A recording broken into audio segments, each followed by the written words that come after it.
அவர் சொகுசு வாழ்க்கைக்கு போயிட்டார்.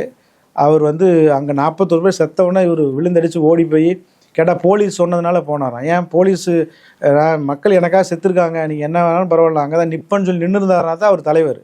அவர் வந்து விழுந்தடிச்சு ஓடிட்டாரு. சார் அவர் அந்த இடத்துல இருந்தாலும் கூட்டம் அதிகரிக்கும் அப்படின்ற ஒரு காரணமும் இருக்கு இல்லையா? ஏன் நீங்க மீண்டும் மீண்டும் அதையே அந்த ஒரு விஷயத்தையே வந்து இந்த ஊடகங்கள் முழுவதும் வந்து பரப்பப்படுது? இதெல்லாம் பேச்சுக்கே அடையாளம் இல்லைங்க.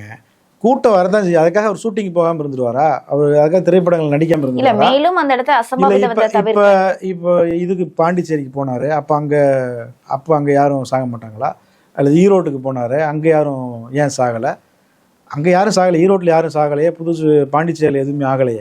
அப்போ அவர் நினச்சிருந்தாரு அதெல்லாம் செய்யலாம். முதல்ல அவருக்கு வந்து அந்த விருப்பம் இருக்கணும்ல. அவருக்கு முதல்ல விருப்பம் இருக்கணும். அவர் நம்ம என்ன சொல்கிறோன்னா, அவர் திருச்சியில் ஒரு ரூம் போட்டு தங்கியிருந்தாருன்னா போதுமே. அவர் கரூர் கூட போகணும்னு அவசியம் இல்லையே. நைட்டாக வீட்டில் போய் அவர் தூங்குறாரு அப்படின்னா அப்புறம் அவரோட அரசியல் முதிர்ச்சி அவ்வளோதான்.